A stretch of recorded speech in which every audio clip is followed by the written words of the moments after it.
हिंगोनिया पुनर्वास केंद्र जो है यहाँ पर हमारे मुझे लगता है गौ माता का भी आप इतना कुछ कर रहे हैं, संरक्षण कर रहे हैं।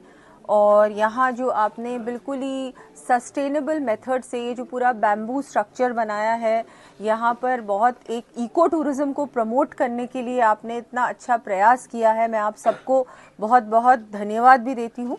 और आगे आने वाले समय में भी जो आपने ट्री प्लांटेशन ड्राइव भी की है, लगभग कितने पेड़ 14,000 पेड़ आप यहाँ पर उगाएंगे, प्लांट करेंगे, ये बहुत अच्छा प्रयास है।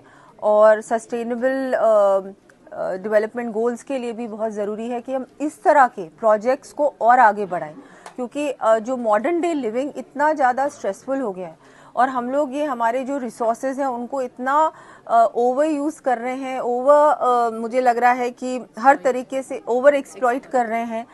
तो अब धीरे धीरे हमको ये जिस तरह से हमारा जो लाइफस्टाइल है उसको बदलना ज़रूरी है।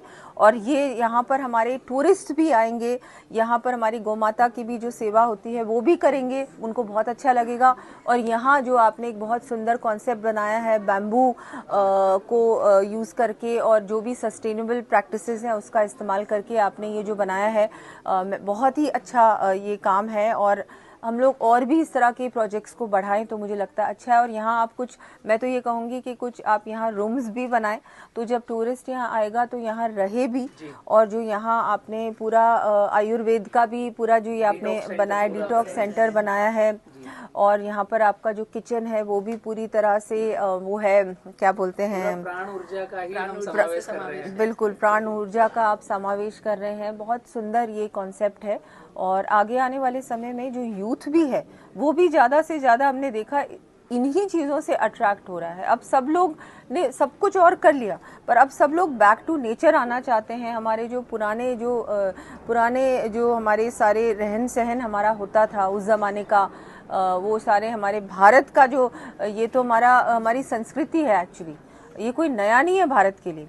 तो इसको अब सभी लोग, पूरा वेस्ट भी अब अपनाना चाह रहा है, चाहे आयुर्वेद हो, योग हो, हमारी सारी जो टेक्निक्स हैं, चाहे हम ऑर्गेनिक की बात करें, चाहे हम आयुर्वेद की बात करें, सभी कुछ अब सब वेस्ट भी इसको फॉलो कर रहा है धीरे धीरे। वो देख रहा है, पूरा विश्व देख रहा है कि यही है जो सही है। और इसी से हम लोग लॉन्ग टर्म हमारा हेल्थ के लिए कि यही है जो सही है, बिल्कुल। और जो लॉन्ग टर्म हमारे जो हेल्थ पे भी जो बेनिफिट्स होंगे वो इसके इन चीज़ों के होंगे। वो जो अब ये एलोपैथिक बोलो या जो भी सब ये सब चीज़ें हैं, इनसे लोग भी परेशान हो रहे हैं और उसका लॉन्ग टर्म कोई बेनिफिट नहीं है, उल्टा नुकसान ही है। तो बहुत मैं धन्यवाद दूंगी कि आपने मुझे यहाँ आमंत्रित किया। जी, मैं बिल्कुल टूरिज्म की बात करी थी कि टूरिज्म के लिए एक ये बहुत नया पहलू है राजस्थान के लिए। इस तरह के अगर हम लोग और भी प्रयास करेंगे, इनिशिएटिव्स लोग शुरू करेंगे आपका ये काम देख के, तो मुझे लगता है बहुत ही खुशी की बात होगी, क्योंकि आपने सब कुछ इसमें शामिल किया है। हम लोग गौ माता की भी बात कर रहे हैं तो वो भी लोग बहुत पसंद करते हैं कि आके कुछ 2 दिन रुक के सेवा भी करें, सीखें भी। और उसके बाद जो यहाँ आपका पूरा है कि बिल्कुल ही नेचुरल लिविंग का जो कॉन्सेप्ट है वो भी लोग पसंद बहुत करते हैं। तो हमारे टूरिज्म में भी ये 4 चांद लगेंगे। बहुत सुंदर प्रयास है आपका, बहुत अच्छा प्रयास है। और आगे आने वाले समय में भी इसको बढ़ाने के लिए सरकार की ओर से भी जो होगा हम लोग प्रयास करेंगे। Thank you.